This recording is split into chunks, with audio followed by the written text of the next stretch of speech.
जय श्री राम दोस्तों। आज हम आपको सूर्य और शनि की युति का भाग 2 बताएंगे, जिसमें हम आपको ये बताएंगे कि सूर्य और शनि की युति दूसरे भाव में हो तो इसके क्या परिणाम होते हैं और उसके क्या उपाय करने चाहिए। और हम आपको ये भी बताएंगे कि सूर्य अकेले दूसरे भाव में हो और शनि अकेले दूसरे भाव में हो तो इसके क्या परिणाम होते हैं। सूर्य और शनि की युति को अच्छा नहीं माना जाता है। यह युति परेशानियों को दर्शाती है, संघर्ष को दर्शाती है, पिता से लाभ ना मिलना, बनते काम ना बनना और बने बनाए काम लास्ट मोमेंट पर बिगड़ जाना। सूर्य हमारी आत्मा का कारक है, गवर्नमेंट का कारक है, राजनीति का कारक है, विल पावर का कारक है, मान सम्मान प्रतिष्ठा का कारक है, हमारे शरीर के अंदर हमारी आंखें और हड्डियों का कारक है।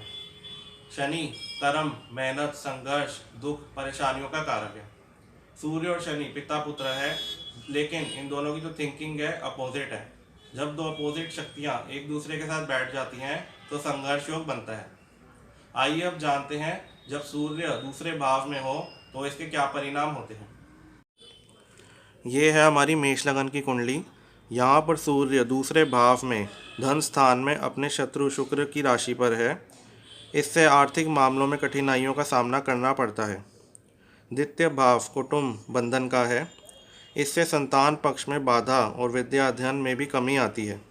यहाँ का सूर्य अपनी पूरी दृष्टि से आयु, मृत्यु, अष्टम भाव को अपने मित्र मंगल की वृश्चिक राशि में देखते हैं। इससे दीर्घायु प्राप्ति होती है और अपने बुद्धि बल से आकस्मिक अर्थ की प्राप्ति होती है।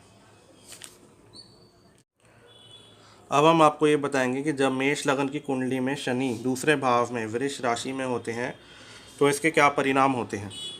धन तथा कुटुंब भवन में अपने मित्र शुक्र की वृष राशि में स्थित शनि के प्रभाव से जातक आर्थिक क्षेत्र में सफल होता है तथा धन कुटुंब की वृद्धि होती है। यहाँ से शनि तीसरी शत्रु दृष्टि से चतुर्भाव को देखते हैं। इससे माता और भू संपत्ति के क्षेत्रों में परेशानी आती है। सातवीं शत्रु दृष्टि से अष्टम भाव को देखने के कारण जातक अशांत रहता है। जातक के मन में बुरे विचार आते हैं, जिससे उसको जीवन में अशांति का वास हो जाता है। इसके बाद शनि की 10वीं दृष्टि आती है, जो स्वराशि में लाभ स्थान पर पड़ने के कारण जातक को आय की प्राप्ति होती है। जिस जातक की कुंडली में ऐसे ग्रह स्थिति होती है वह ऐश्वर्यशाली और सुखी होता है।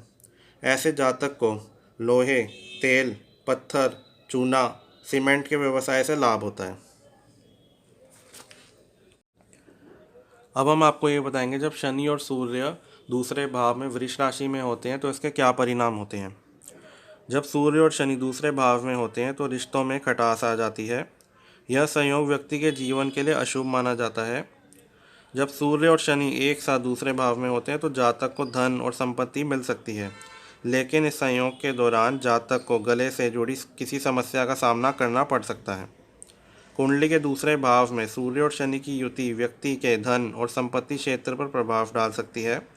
यदि सूर्य और शनि की युति दूसरे भाव में होती है तो व्यक्ति की वित्तीय स्थिति पर गहरा प्रभाव इसका पड़ता है, क्योंकि शनि एक विनाशकारी ग्रह हैं जो धन का अस्तित्व कम कर सकते हैं और नए संपत्ति के संचय में दिक्कत पैदा कर देते हैं। यदि इस युति में सूर्य अधिक शक्तिशाली होते हैं तो वह व्यक्ति के धन और संपत्ति को बढ़ा सकते हैं। अब इसके उपाय के बारे में आपको बताएंगे।